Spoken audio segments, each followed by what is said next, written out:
Merci beaucoup à vous. Je suis très touché d'être avec vous, mais il ne faut jamais applaudir avant parce que parfois on a de mauvaises surprises. Voilà. Alors, si vous le voulez bien, on va commencer notre parcours exploratoire autour de la pluralité culturelle par une petite anecdote, parce que c'est souvent dans les petites histoires qu'il y a beaucoup de sagesse. Donc, c'est l'histoire d'un bébé qui fait ma. La maman est très contente. La maman dit « Oh, il est sur le point de prononcer ses premiers mots. » Sauf que misère, malheur, c'est une formule de maths qui sort. Donc, que fait la maman? Très logiquement, elle jette le petit dans une poubelle. Vous me direz que c'est une histoire horrible. C'est vrai. Bon, malheureusement, c'est souvent comme ça que ça se passe. Voyez, on a des attentes pour le développement d'un enfant, mais ça ne se passe pas toujours comme prévu. Et d'ailleurs, souvent, ça ne se passe pas comme prévu. Quand je montre cette image aux copains autistes, alors la première réaction qu'ils ont en général, c'est de me dire « mais la formule est fausse, quoi. » C'est vrai. Voilà.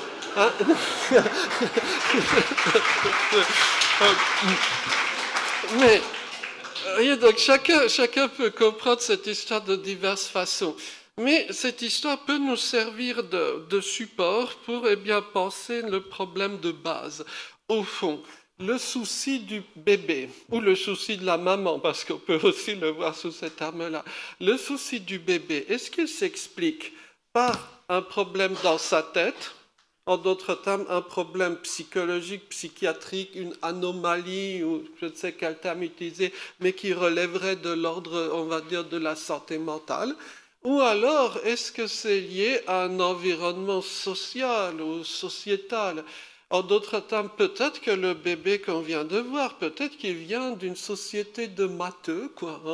Tout le monde sont de grands matheux, ses parents, arrière-grands-parents, etc. sont de grands matheux, et donc en fait, il est parfaitement normal par rapport à sa société. Voyez? Et donc, lorsqu'on observe une anomalie, entre guillemets, un comportement qui ne correspondait pas à ce qu'on avait prévu, il y a toujours deux explications possibles. Vous pouvez l'expliquer de façon psychologique, psychiatrique, enfin en termes personnels de l'individu, ou alors vous pouvez l'expliquer en termes de groupe social. Alors, je me suis permis de mettre une image un peu taquine. Alors, en anglais classique, turf, c'est vrai, c'est un gazon, quoi. C'est un pré où poussent des choses, pré verdoyants. Mais aujourd'hui, quand on dit turf wars, ce sont les guerres de gangs, vous voyez. Alors, pourquoi je vous mets cette image? Parce que l'université, ça marche comme ça. En fait, à l'université, on se bagarre pour savoir qui aura le terrain explicatif de tel ou tel phénomène. Alors, bon, je vous passe les histoires classiques entre historiens qui détestent les sociologues et vice-versa, enfin bref, tout ça. Peu importe. Mais ici, donc, le point clé, c'est est-ce que les particularités humaines auxquelles on assiste sont liées à des problématiques médicales, des problématiques sociales, ou est-ce que cette dualité-là est jouable? Est-ce qu'elle est stérile? Est-ce qu'on doit s'arc-bouter sur ça? Parce que derrière tout ça, il y a un point tout à fait massif. Quand on discute avec des professionnels du monde du handicap, une question qui revient constamment. Nous ne sommes pas équipés, nous ne sommes pas outillés pour travailler avec des personnes qui sont issues de la pluralité des cultures et qui peuvent présenter diverses particularités parce que dans la vraie vie, ce n'est pas l'un ou l'autre. C'est une riche combinaison des deux. Et c'est là que l'être humain se montre comme pleinement intéressant, parce que l'être humain est toujours plus intéressant que les différents schémas un petit peu rapides. Et c'est là que je me permets de mentionner un monsieur aujourd'hui un peu disparu des mémoires, de la mémoire publique, hélas. Voyez, il y a un certain nombre de décennies en arrière avait commencé l'ethnopsychiatrie, parfois appelée ethnopsychanalyse, mais ethnopsychiatrie c'était le terme dominant. À une époque, on pensait que le chemin naturel de la psychiatrie ou de la psychologie, ça allait être une plus grande attention aux différences culturelles. Mais en fait, ça ne s'est pas passé comme prévu, quoi. voyez. Et tout ce que Devreux, d'autres, Tobin-Nathan, enfin d'autres ont construit ou essayé de construire, ça ne s'est pas généralisé dans l'univers, on va dire, psychiatrico-médical. Et donc c'est d'ailleurs l'une des grosses curiosités pour moi de l'histoire des sciences du XXe siècle. Pourquoi est-ce que la notion de pluralité culturelle est devenue absolument essentielle dans quasiment tous les domaines de la vie, mais on a beaucoup de mal à envisager la pluralité culturelle dans l'univers, on va dire, médical ou psychiatrique.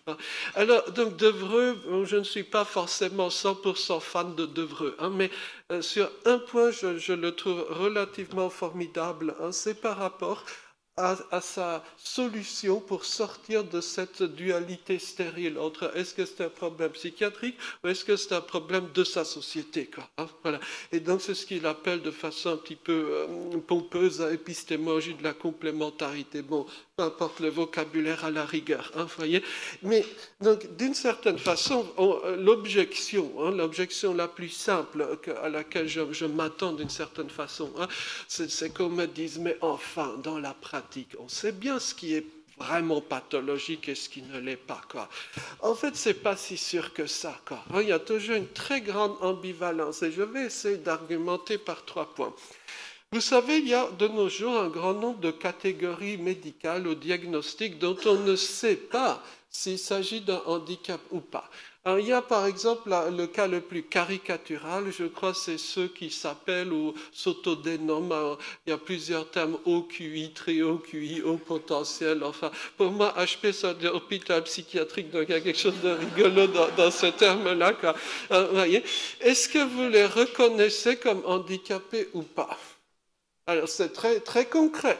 Vous bossez par exemple dans une université, il y a des étudiants qui se pointent devant vous et qui disent voilà mon diagnostic de HPI très haut HPI, quoi. Et est-ce que donc, je veux bénéficier des mesures d'aménagement pour étudiants handicapés? Est-ce que vous donnez ou pas? Dans l'université où je bosse, donc l'université de Louvain en Belgique, on refuse. Combien de temps on pourra rester sur cette ligne, Dieu seul le sait, quoi. Mais au-delà de ce label HPI, il y a beaucoup d'autres choses. On ne sait pas si c'est un handicap ou pas. Allez par exemple dans des associations de personnes sourdes et dites-leur vous êtes handicapé, mais vous allez vous faire lyncher, quoi. Vous voyez? Parce que pour la plupart des personnes sourdes, la surdité c'est une différence culturelle, ce n'est pas un handicap. Vous voyez? Bon, après il y a toutes sortes de débats internes, etc. Mais il y a beaucoup de gens qui sont sur cette ligne-là, vous voyez, et pour beaucoup d'autres particularités, au fond, on ne sait pas, est-ce que réellement cela relève d'une différence culturelle, d'une pathologie, des deux ou de rien de cela, vous voyez. Et c'est là qu'on arrive au point suivant. Même dans le cas où il y a quelque chose qui est clairement handicapant, par exemple, dans l'autisme, il y a des traits qui sont clairement handicapants. Est-ce que vous pouvez les détricoter du reste? En d'autres termes, est-ce que vous pouvez guérir ou imaginer de guérir tel ou tel trait sans pour autant modifier le reste du fonctionnement de la personne? Est-ce que c'est jouable? C'est une vraie question, quoi. Alors, pourquoi je me suis permis de mettre ici la photo du docteur Binet? C'est juste pour rappeler l'histoire du test de QI. En fait, l'histoire du test de QI commence par une anecdote scolaire. Vers la fin du 19e, début 20e, selon les pays européens, c'est à peu près dans ces périodes-là, les gouvernements européens ont généralisé la scolarisation à tous les enfants. Ça, vous l'avez entendu. Mais en fait, ce n'est pas tout à fait exact. Parce qu'il y avait une catégorie d'enfants qu'on ne voulait pas à l'école. C'était les enfants dits différents. Alors, à l'époque, on ne parlait pas avec ces termes-là, mais ça revient même. Et donc, le ministère de l'Instruction publique, aujourd'hui on dirait Éducation nationale en France, a chargé un médecin, le docteur Binet, de faire un outil scientifique permettant de mettre à l'écart de l'école un certain nombre d'enfants. Et c'est ce qui a donné le test de QI, évidemment. Donc le test de QI, il repose sur 3 hypothèses très fortes. L'idée, premièrement, c'est qu'il n'y a qu'un seul axe unique. Vous voyez? Il n'y a pas 36 axes. Si vous êtes partisan de la théorie du test de QI et du QI, il y a un seul axe. Cet axe, deuxième hypothèse, il est hiérarchique. C'est-à-dire, il y a quelqu'un qui est à ce niveau-là, quelqu'un qui est à ce niveau-là, quelqu'un à ce niveau-là et à ce niveau-là. Voilà, il y a une hiérarchie. Et troisième hypothèse forte, c'est que c'est biologiquement donné. En d'autres termes, si par exemple un tel est à ce niveau-là, qu'il boive du café, ou pas, c'est pas censé trop varier, quoi. C'est fixé, quoi. Voilà. Ce sont ces trois hypothèses-là. Alors, à l'époque, ça passait, quoi. C'était l'époque où on mesurait les crânes et tout ça, quoi. Aujourd'hui, pardonnez de dire comme ça, mais ça pue, quoi. C'est très spécial comme théorie sur le fond, quoi. Et donc, en fait, l'idée de base du docteur Binet, c'est que, par exemple, celui qui est, mettons, tout en bas, par rapport à celui qui est tout en haut, ben celui qui est tout en bas, c'est la moins bonne version de celui qui est tout en haut, quoi. Voyez? Donc il y a ce côté, on va dire qu'en améliorant l'être humain, quoi, on le ferait monter en gamme, quoi. Ça, c'était l'idée un peu du docteur Binet, mais au fond, je veux dire, c'est très choquant, quoi, de penser comme ça. C'est pas comme ça que l'être humain fonctionne. Et pour l'argumenter de façon un peu plus rigolote, je peux vous dire que les prix Nobel sont des crétins, quoi. Bref, on va commencer à pardonner, de commencer avec de façon nominative. Bon, il y a le professeur Higgs, qui est hélas décédé récemment, peut-être que vous l'avez entendu, l'un des plus immenses physiciens de notre temps, quoi. D'ailleurs, il y a une particule fondamentale de la matière qui porte son nom, quoi. C'est pas rien, quoi. On est dans la crème de la crème et bien plus encore.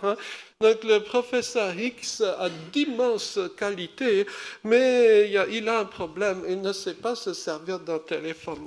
Donc lorsque les Suédois voulaient le contacter pour lui annoncer le prix Nobel, ils ne pouvaient pas le joindre. Donc les Suédois ont eu une idée de génie, ils ont contacté une voisine. Et donc elle peut-être, elle n'était pas très forte en physique, quoique je n'en sache rien, mais elle savait se servir d'un téléphone. Et donc elle est allée taper à la porte du professeur Higgs. Bref, donc, il y a deux sous-espèces d'êtres humains. Il y a les gens qui savent se servir d'un téléphone et les gens très forts en physique, quoi. Voilà. C'est pas qu'il y ait une hiérarchie entre les deux, non, c'est pas ça. C'est juste, ce qui est intéressant, c'est d'avoir une complémentarité. On appelle ça une société humaine, d'ailleurs. Vous voyez ce que je veux dire. Si vous aimez la littérature, notamment de langue anglaise, vous connaissez Madame Lessing, prix Nobel de lettres de 2007. Alors, elle, non seulement elle ne sait pas se servir d'un téléphone, bon ça on l'a compris, c'est un critère d'obtention du prix Nobel, mais d'autre part, elle ne suit pas du tout l'actualité, quoi. Un beau jour, elle veut acheter ces petites choses habituelles, elle voit qu'il y a une meute de photographes devant chez elle, mais qu'est-ce qu'ils veulent, quoi, ces types-là, quoi. J'avais pas compris. Bon, là, visiblement, les Suédois avaient renoncé à chercher une façon de l'informer, quoi. Voilà. Vous savez, il y a des gens extrêmement intelligents et qui ne savent pas des choses qui vous paraissent évidentes, quoi. J'aime parfois mentionner ma sœur pour qui j'ai beaucoup d'affection. Ma sœur est prof de japonais, une personne extraordinairement brillante dans beaucoup de choses, mais je suis convaincu que ma sœur ne sait pas comment s'appelle le président français actuel, quoi. Mais j'allais dire la bienheureuse, quoi, d'une certaine façon, quoi. Voilà. Et donc, est-ce que connaître telle ou telle chose, c'est un signe de grande intelligence ou de petite intelligence? Est-ce que c'est pathologique? Je ne sais pas. Vous voyez, c'est très relatif tout ça, quoi. Et parfois, on se croit extrêmement intelligent parce qu'on a telle ou telle connaissance, mais en fait, qu'est-ce que ça veut dire, quoi, C'est une vraie discussion. On peut multiplier les exemples. Moi, peut-être le prix Nobel que je trouve le plus attachant à ce niveau-là, c'est évidemment John Nash, quoi. Donc, John Nash, qui pendant très longtemps était un peu la figure emblématique de l'univers de la schizophrénie. Bon, avec les critères diagnostiques actuels, on l'aurait peut-être diagnostiqué autrement, je n'en sais rien, mais voyez, lorsque vous recevez le PIN suédois, vous avez une espèce d'interview un peu formelle où on vous demande, monsieur, madame le professeur, que pensez-vous donc du prix Nobel? Et là, vous avez John Nash qui répond avec son regard fixe et son ton de voix plat. Le prix Nobel est une chose formidable. Grâce à cela, je pourrais m'offrir des soins dentaires. Un homme pratique, un homme pratique. Donc d'abord le Nobel, puis les soins dentaires, rappelez-vous quoi. Vous me direz que c'est un peu extrême ce que je dis. Non, si vous avez des amis qui bossent dans le médico-social et que si vous voulez vous fâcher avec eux, vous leur posez une question toute simple. Je suis une personne dans votre établissement, comment je fais pour me soigner les dents? Là, il y aura un grand silence en général. Voilà. Bon, donc c'est pour ça qu'il faut d'abord avoir le prix Nobel, ensuite on passe pour normal. Voilà. Alors, j'avais rencontré il y a quelque temps déjà un prix Nobel, peu importe le nom, et donc lui, un vrai prix Nobel, en chimie. Et quand vous le rencontrez, vous jureriez qu'il a une déficience mentale. Voilà. Son élocution est très compliquée. Ben, je vous passe les détails. Et donc lui, en fait, il explique ça très bien, c'est qu'il a une sorte d'observatoire de la nature humaine, parce que les gens le méprisent, le traitent comme un rien quand ils ne le connaissent pas. Par contre, dès qu'ils apprennent qu'il a le Nobel, ils deviennent obséquiés. Monsieur le professeur, enfin, ça le met en colère, en fait, ce que je comprends tout à fait, mais bon, passons quoi. Voilà. Alors, ça, c'était en fait une sorte de blagounette pour dire qu'au fond, on ne sait pas forcément ce qui devrait réellement être modifié. Est-ce qu'on devrait garder le gamin? Qu'est-ce qu'on devrait guérir? Est-ce qu'il faut faire une opération de son cerveau? C'est pas évident de le savoir dans la pratique. Voilà. Et donc, l'une des curiosités, je suis taquin par moment, l'une des curiosités de l'approche psychiatrique actuelle, c'est de considérer que c'est toujours une problématique donc, de la personne uniquement. Donc, rappelez-vous, c'est le premier paramètre, pardonnez. C'est toujours un problème dans la tête et qu'au contraire, la société est toujours saine. Voyez. Et en particulier, la société du psychiatre est toujours saine. Donc, je vous donne un exemple. Je suis désolé si je me trompe avec le chiffrage, mais c'est l'idée. Dans le DSM, par exemple, il y a une notion de deuil pathologique. Je crois que si la personne garde le deuil au-delà de 14 jours ou quelque chose comme ça, c'est pathologique. Parce que donc, on a fait une moyenne statistique. Les gens gardent le deuil pendant tant de jours dans la société du psychiatre. Donc, ça, c'est la norme. Si vous avez le deuil pendant plus longtemps, c'est pathologique. Voyez. Donc ça part du postulat ou de l'idée que la société du psychiatre est saine. Et s'il y a un gugus qui ne fonctionne pas autrement, c'est qu'il est malade. Voilà. Et si on prend par exemple le texte du DSM sur l'autisme, alors, bon, évidemment, on pourrait prendre un autre exemple, mais c'est un petit peu celui qui m'affecte le plus, on va dire comme ça.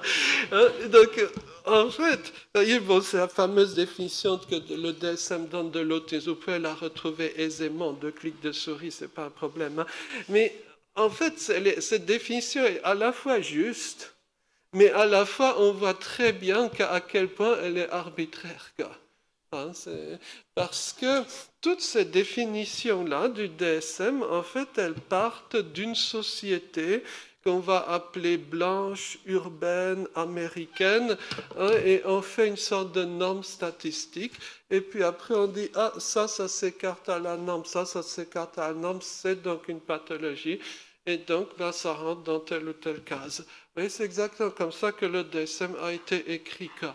Voyez, en bien ou en mal. Donc, alors, toute la problématique, c'est que ce texte n'est jamais stabilisé. Il est constamment en train d'être réécrit. L'interprétation que l'on a est constamment en train d'être changée.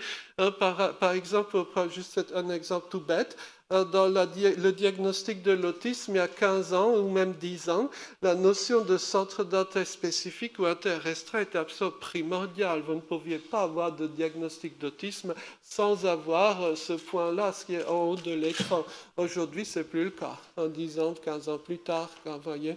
ou à l'inverse, la question sensorielle que vous avez dans le deuxième paragraphe, ben, il y a 20 ans, il n'y avait pas ça dans le DSM. Aujourd'hui, ça a été rajouté. Donc, bon, il y a toutes sortes de fluctuations, mais l'idée de base est toujours la même. C'est la société qui est saine et l'individu qui s'en écarte est malade. Alors évidemment, on peut adopter la version opposée. La thèse opposée, c'est que c'est la société qui est malade. Ouais. Alors, parfois, on peut le dire avec cette phrase un peu badine. Je crois qu'elle est de... je ne sais même plus, pardonnez. On peut la formuler à peu près comme suit. Être parfaitement adapté à une société foncièrement malade n'est nullement un signe de bonne santé. Bon, bref. Et donc, il y a eu dans les années 60, 70, toutes sortes d'auteurs qui ont plus ou moins exploré cette thèse qu'il pourrait y avoir quelque chose comme une société malade. Alors, la version extrême, c'était celle du médecin Frantz Fanon, Les damnés de la Terre. Vous connaissez ce bouquin avec la fameuse préface de Sartre. Et donc, lui, il avait une version un peu hard, je dirais, de cette théorie, avec l'idée que c'est le système colonial qui crée l'aliénation, qui crée la pathologie mentale. Et donc, il faut jeter tout ça à la poubelle, révolution immédiate. Et donc, les lendemains qui chantent seront des lendemains où tout le monde sera psychiatriquement épanoui. Ça, c'était la thèse de Fanon. Alors, vous avez des versions plus soft. Alors, Devreux, je pense, alors les quelques citations que j'ai mises là, elles sont de Devreux. Et non, il l'a dit de façon un petit peu plus subtile, avec cette idée qu'il puisse y avoir une société malade. Et toute la question, c'est comment est-ce qu'on va, j'allais dire, intérioriser, ou alors pour parler comme les psychanalystes, introjecter les normes de la société?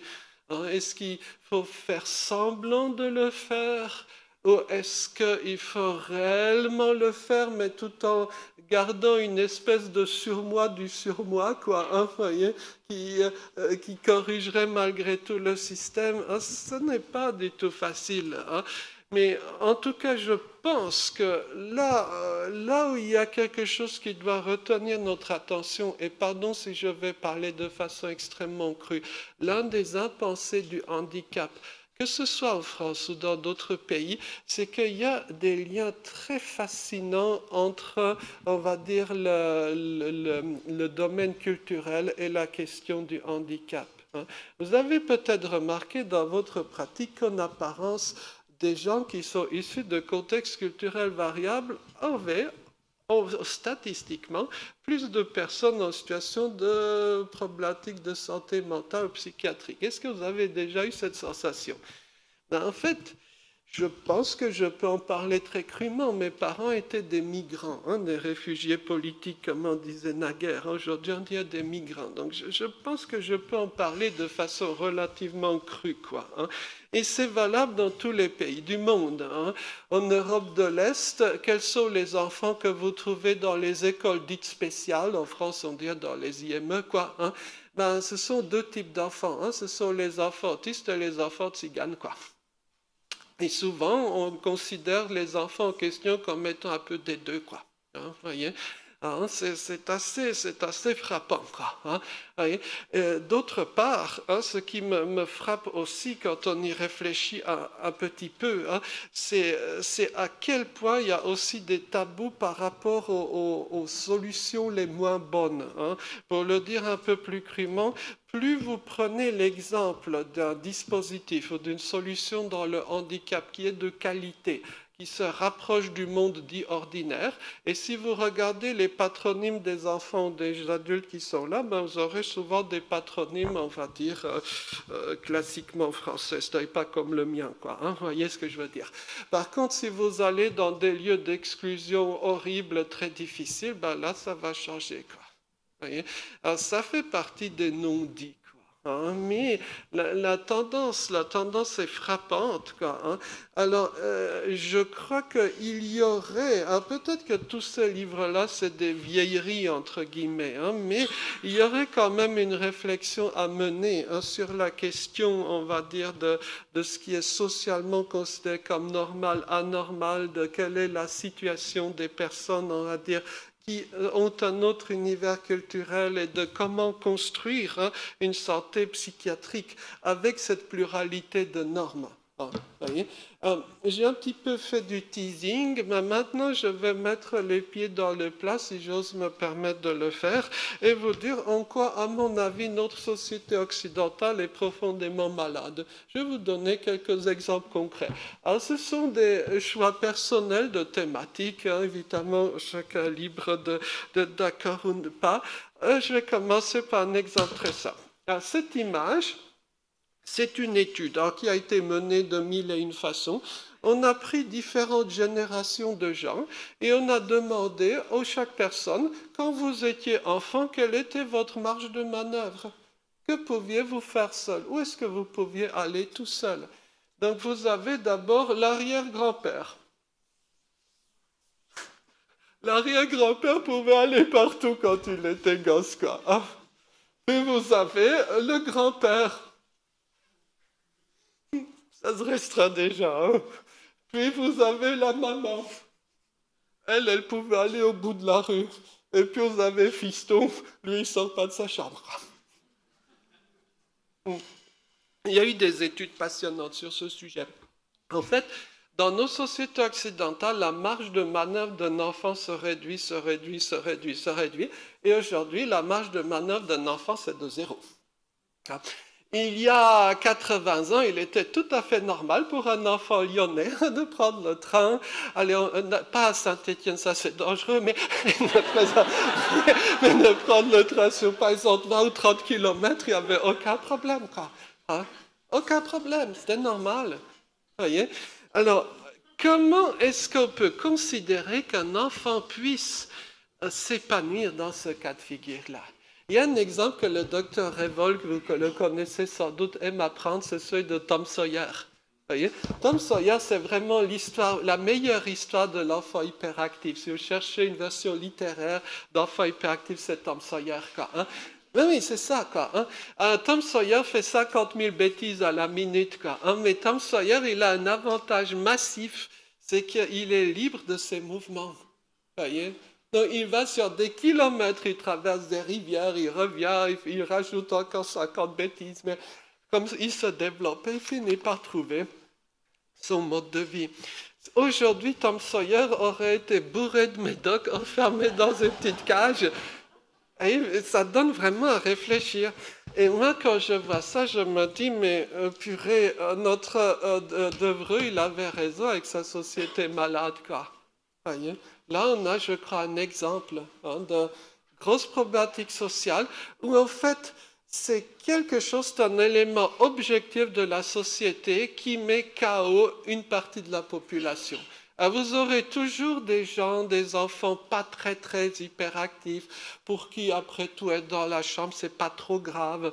J'étais un peu dans ce cas de figure-là, hein. Je ne suis pas hyperactif, du moins je n'ai jamais été diagnostiqué, peu importe d'ailleurs par rapport à ça. Mais d'autres enfants, ça peut être désastreux, une salle de classe, quoi. Vous imaginez, mais quelle torture que quand vous êtes humain, vos premières décennies doivent se passer immobiles sur une chaise, à côté d'autres petites chaises, à côté d'autres petites tables, quoi, hein. Et pour avoir un haut statut social, il faut rester 20 ans, 30 ans de sa vie sans bouger sur une petite chaise. Mais voyez, c'est de la folie, quoi. Et encore une fois, je ne le dis pas par frustration personnelle, parce que je savais rester sur ma chaise sans bouger à peu près. Donc, mais, combien de gosses on élimine à cause de ces bêtises-là? Pour prendre un autre exemple, hein, je prends un autre exemple de choses que je trouve un trait de société malade, hein. Donc ça commence par une anecdote. Voici, chers amis, sur l'image, elle est un peu floue, vous m'excuserez. C'est un parking à Douala, donc c'est au Cameroun. Hein. Et donc on était avec des copains d'une assoce, peu importe, à Douala. Et donc il y a plein de voitures, évidemment, c'est très animé comme ville. Et on cherchait une place de parking. Et c'est là qu'on trouve un agent de parking en uniforme, hein, sauf que surprise, surprise, c'était un agent de parking non verbal. Il ne parle pas, c'est pas parler. Oui. Donc, en Europe, mais est-ce que vous pouvez imaginer ça, quoi? De rencontrer quelqu'un dans la rue qui ne sache pas parler. Qu'est-ce que vous faites? Vous appelez la police? Non, les amis camerounais, normal, quoi. On va poser la question à quelqu'un d'autre. Oui.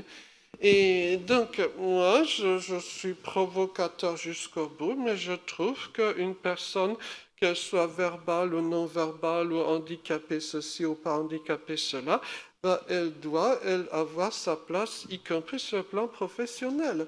Et donc, pourquoi est-ce qu'il y a autant d'appréhension, je vais être méchant jusqu'au bout, à exploiter les handicapés? Il faut exploiter les gens handicapés. Il faut les faire bosser, quoi. Mais vous allez dans n'importe quel village en Afrique, en Océanie ou je ne sais quoi, les gens handicapés, ils ont une place dans le village, ils contribuent aux tâches du village. Alors, je pense que l'une des pires choses que l'on puisse faire à un être humain, c'est de le priver de toute utilité dans sa société, dans son environnement. Et ça, à mon avis, c'est un élément dans ma petite tête, hein, c'est un élément de société malade, quoi. Hein, vous voyez, les gens, qu'ils soient comme ceci ou comme ça, doivent avoir même une place, quoi. Hein. On peut en discuter, évidemment, le mot exploiter un peu provocateur, hein, mais puisqu'on était sur un registre un peu années 60 anti-psychiatrie, on peut connaître l'histoire que le capitalisme, c'est l'exploitation de l'homme par l'homme, et le socialisme, c'est l'inverse, hein, comme disait le regretté Georges Marchais, quoi. Hein, mais bon, bref. Voilà. Alors, autre élément, par exemple, de ce que je pense être un élément de société malade, hein, c'est traditionnellement, les enfants, dès lors qu'ils avaient 13-14 ans, ils dégageaient de la maison. Oui.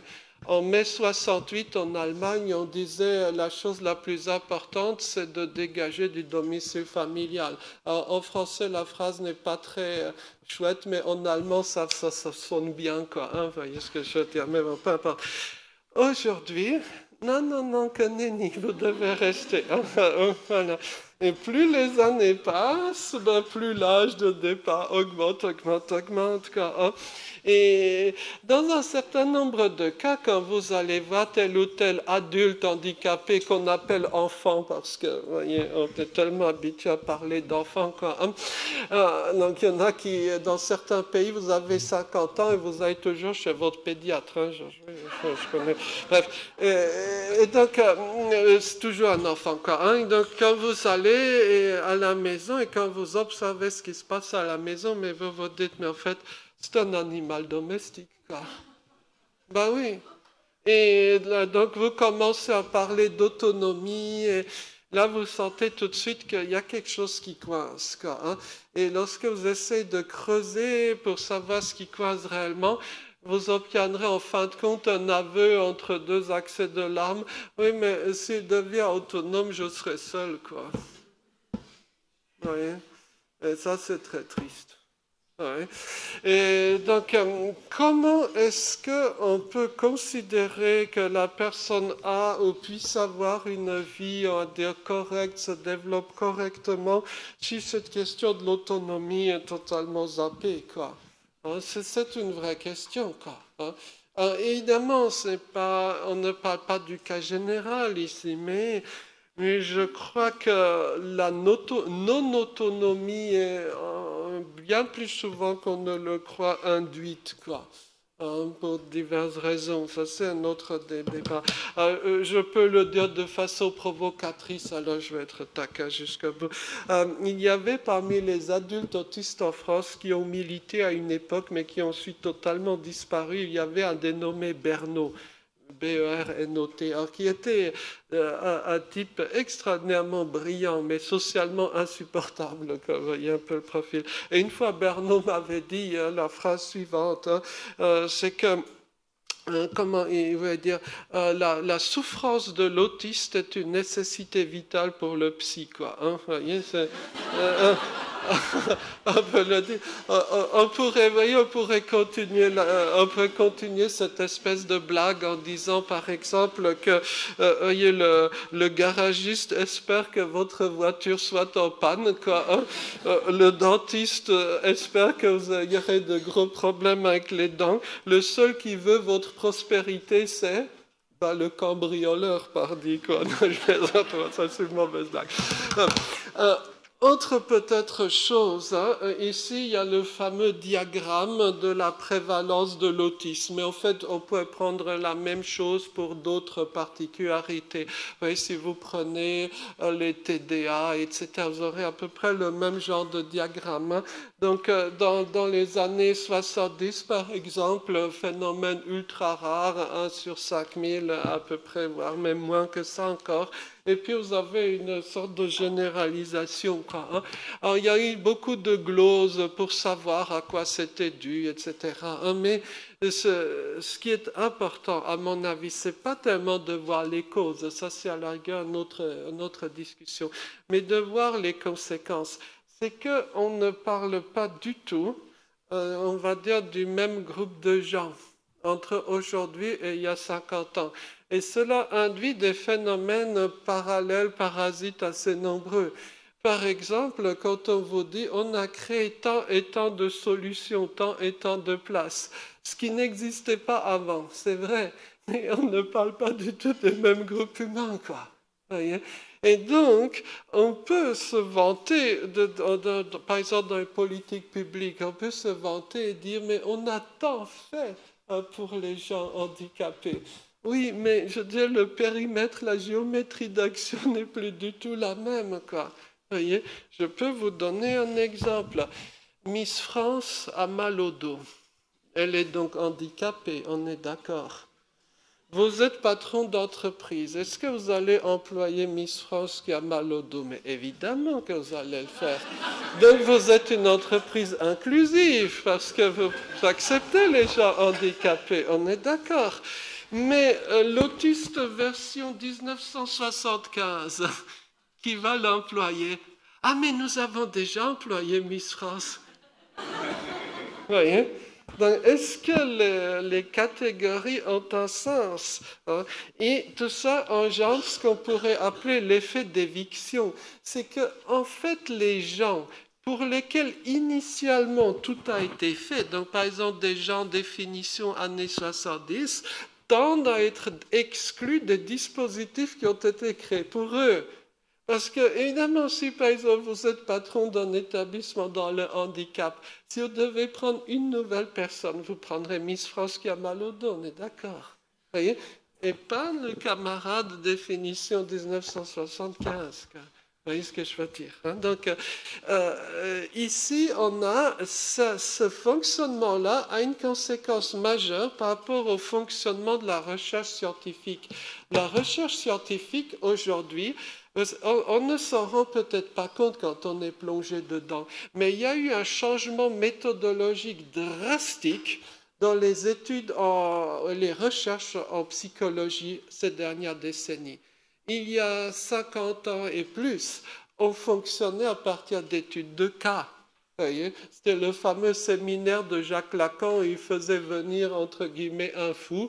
Et donc Lacan co-animait avec cet illustre personnage son séminaire. Bon, le problème, c'est que petit à petit, Lacan a viré le fou et il a assumé lui-même le rôle du fou. Mais bon, c'est un autre souci, quoi. Mais aujourd'hui, c'est fini, quoi. Aujourd'hui, on fait des statistiques. La recherche, ce sont des statistiques. Vous avez une cohorte n égale à tant, puis vous faites un tableau Excel, puis vous calculez l'écart type, et puis ça vous fait un paper. Vous voyez? Et les jeunes chercheurs sont convaincus que la science, c'est ça. Quelqu'un qui ferait comme ça des statistiques à l'université, mais il y a encore 60 ans, on l'aurait chassé, quoi. Personne n'aurait considéré ça comme de la recherche sérieuse. Aujourd'hui, il n'y a plus que ça. Le problème, si vous avez face à vous ce genre de changement de périmètre, je vous souhaite bien du courage pour faire vos échantillons et vos cohortes. Le résultat, c'est que ça risque de ne pas vouloir dire grand-chose à l'arrivée, quoi. Hein, voyez, hein. Bon, je vais passer plus vite, juste peut-être à un autre point. On ne se rend pas compte à quel point notre société accumule des normes excluantes. Et pour moi, ce sont autant de traits d'une société malade. Prenons par exemple la façon de payer. Hein. Il y a 50 ans, personne ou à peu près personne n'avait de compte en banque. Quoi, hein. Voyez, il y a un siècle, avoir un compte en banque, c'était le même marqueur de richesse qu'aujourd'hui avoir un jet privé, à peu près. Voyez, personne, enfin, je veux dire, parmi les gens, entre guillemets, normaux, hein, n'avait de compte en banque il y a un siècle. Quoi, hein. Et encore, il y a 50 ans, la plupart des gens n'avaient pas de compte en banque. Quoi. Donc, pour tout le monde, c'était relativement facile. Vous voyez, le paiement avec des billets, c'est assez visuel. Hein. Les billets de banque ont une couleur, il y a des petits dessins, tout ça. Aujourd'hui, ah non, il faut avoir des cartes bancaires, un compte en banque. Oui, mais si vous êtes jugé bizarre, votre banquier ne va pas vous ouvrir un compte en banque. Et donc, vous aurez face à vous 50 000 exclusions. Ou à voyager, prendre le train, ça devient de plus en plus compliqué. Et la quantité de connaissances numériques à avoir pour acheter son billet de train augmente exponentiellement.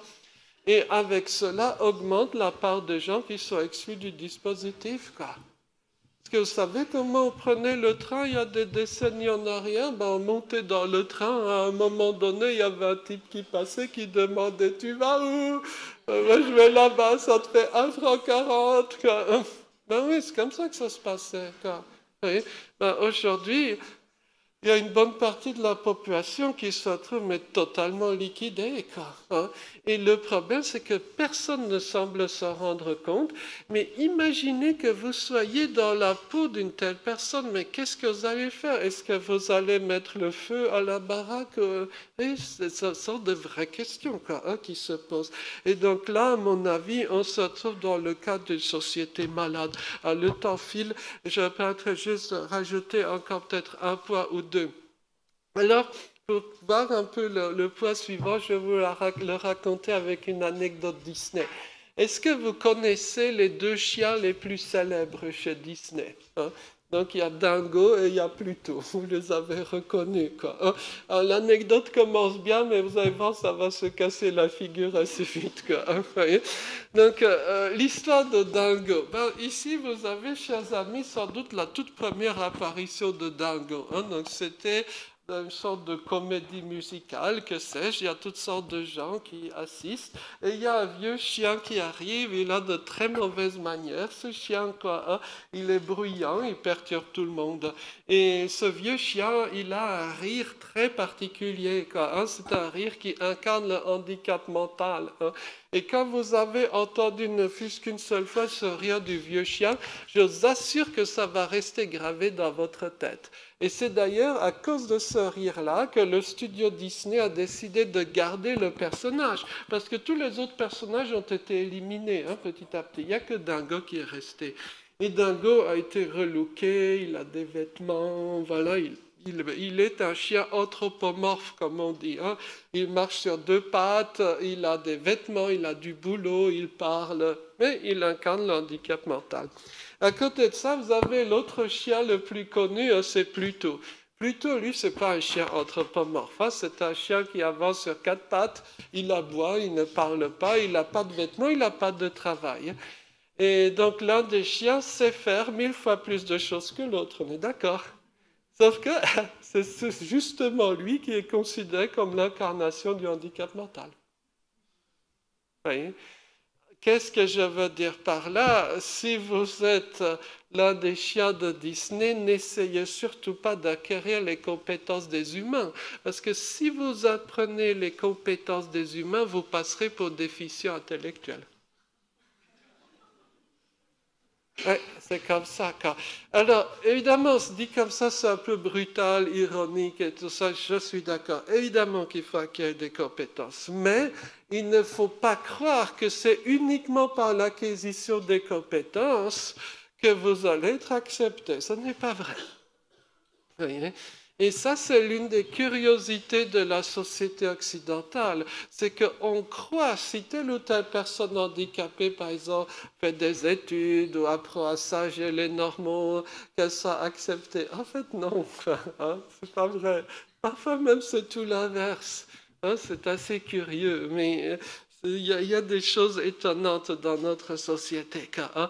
Voilà. Alors, je vais sauter les choses un peu méchantes. J'avais envie de vous raconter plein de petites histoires rigolotes, mais je crois qu'on n'a pas le temps. Je vais essayer de le résumer juste pour dire qu'à mon avis, dans la culture, les légendes, les histoires qu'on racontait à la veillée, en fait, il y avait beaucoup, beaucoup de personnes handicapées. Quoi. Voyez. Et en écoutant les histoires qu'on racontait à la veillée, hein, on apprenait le fonctionnement de la différence. Hein.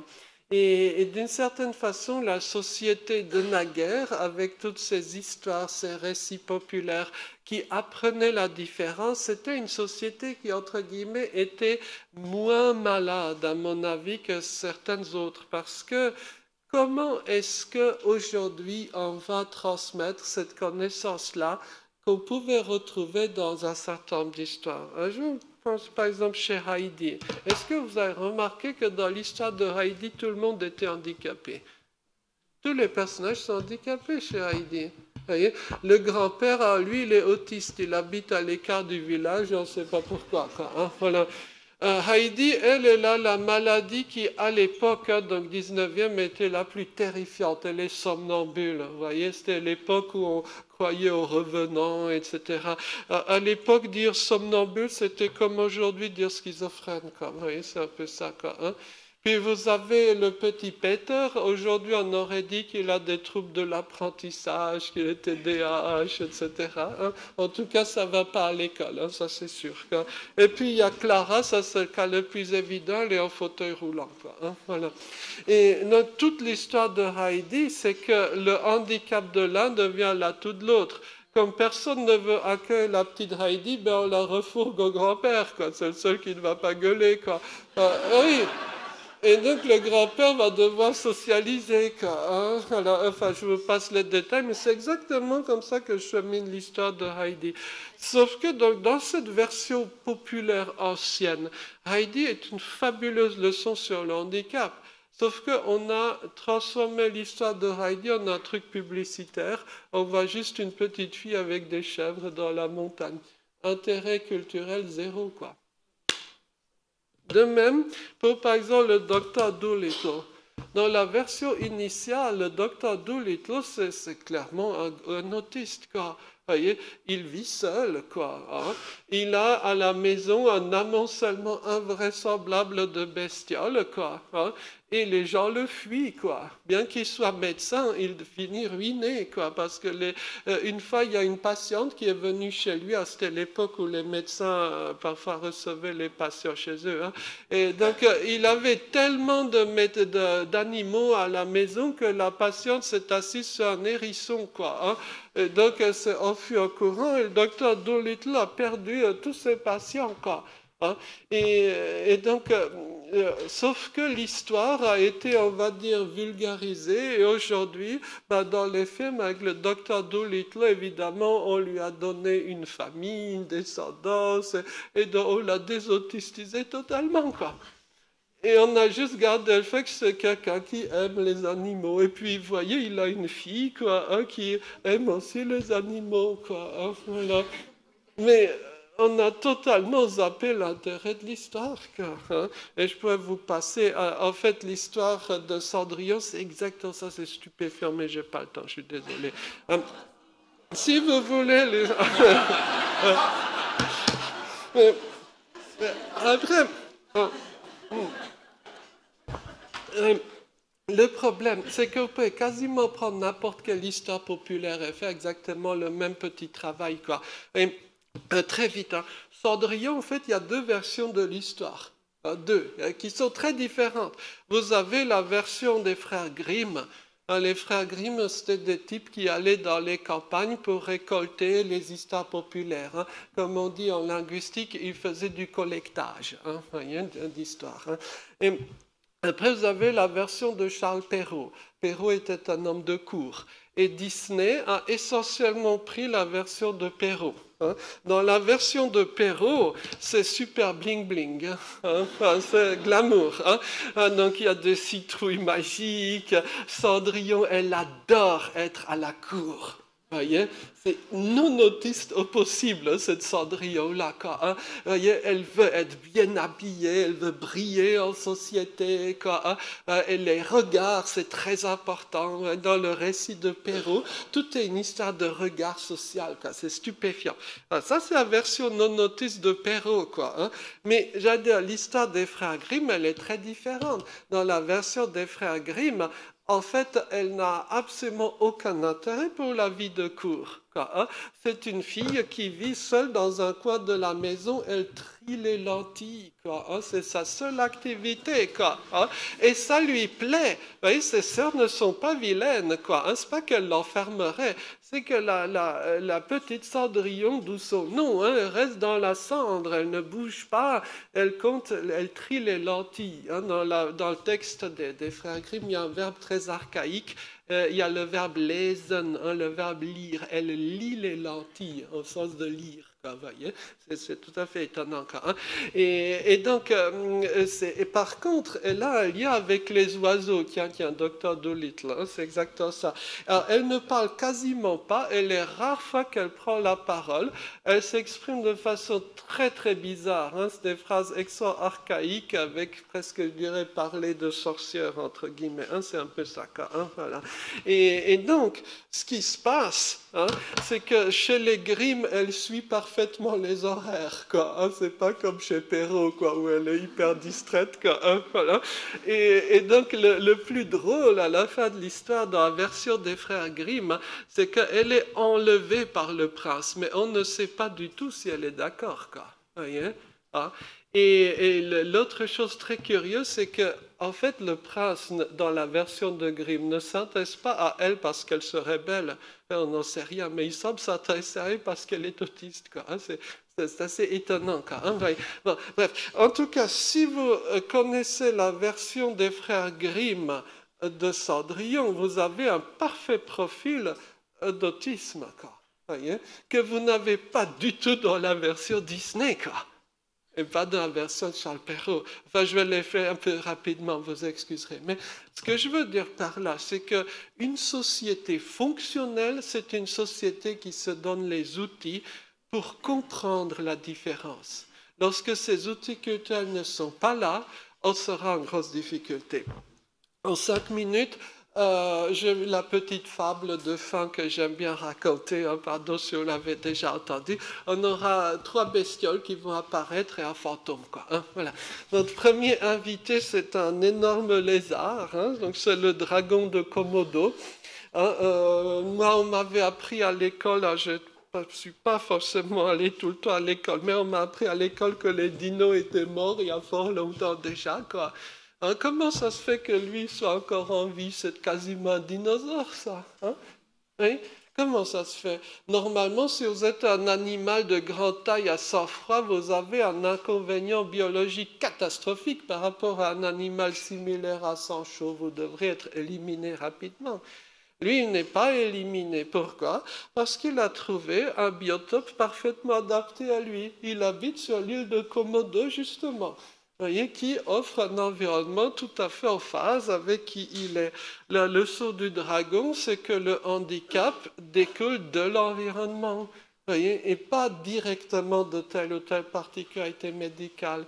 Voyez. Par exemple, si vous êtes de petite taille, comment est-ce que vous faites dans le train pour mettre les bagages en haut? Vous êtes en difficulté.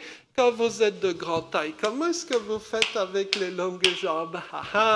Donc, quelle est la solution? Est-ce qu'on coupe les jambes des grands? Je ne suis pas d'accord, moi. Voyez. La solution, c'est de créer un train où il y ait de la place pour les bagages en bas et de la place pour les longues jambes. Et les gens ne se rendront même pas compte qui sont censés être bizarres ou handicapés. Est-ce que c'est bon ou mauvais d'être japonais? Ben, ça dépend de votre environnement. Si vous êtes entouré de gens qui haïssent les Japonais, ben, c'est mauvais d'être japonais, clairement. Hein? Ce que je veux dire, c'est exactement ça. C'est ce qu'on appelle le modèle social du handicap. Notre deuxième invité, c'est un adorable petit perroquet, il s'appelle le kakapo, c'est son vrai nom. Il est tout mignon, mais il a perdu tous ses neurones au cours de l'histoire. Il est donc l'oiseau le plus stupide de la création. Il est décrit dans les bouquins savants comme lent, gras et idiot. Si vous avez des amis qui parlent de vous en ces termes, à mon avis, ce ne sont pas des amis. Voyez. Mais est-ce que notre camarade est vraiment si stupide que ça? En fait, il habite dans les plus beaux endroits de la Terre, les montagnes du sud de la Nouvelle-Zélande, où on a tourné beaucoup de films connus, quoi, voyez? Donc, il mène une vie paisible par là-bas. Si vous étiez un oiseau, de quoi rêveriez-vous? Bah, peut-être d'avoir une longue vie paisible dans un très beau cadre, n'est-ce pas? Je connais des bipèdes humains qui se croient hyper intelligents, qui passeront leur vie entre deux dalles de béton à respirer des gaz d'échappement. Comme quoi, hein? Peut-être qu'il vaut mieux être kakapo. Hein? Notre troisième invité, c'est le homard. Le homard, lui, il a des capacités, on va dire, de hiérarchie sociale stupéfiantes, quoi. Hein? Voyez, lorsque c'est un homard dominant, il prend ses aises. Hein? Quand c'est un homard dominé, il se recroqueville, quoi. Hein? Voilà. Et j'ai des camarades autistes qui n'ont pas du tout ces compétences sociales-là. J'ai un copain qui voulait bosser et donc il passe des entretiens d'embauche et il se trouve à un moment donné dans le bureau du grand patron. Et en entrant dans le bureau du grand patron, il fait... Qu'est-ce que ça pue ici, quoi. Il n'a pas eu le boulot. Hein. Donc, bon, bref, c'est toute une histoire. Mais le homard n'aurait pas fait cette gaffe-là.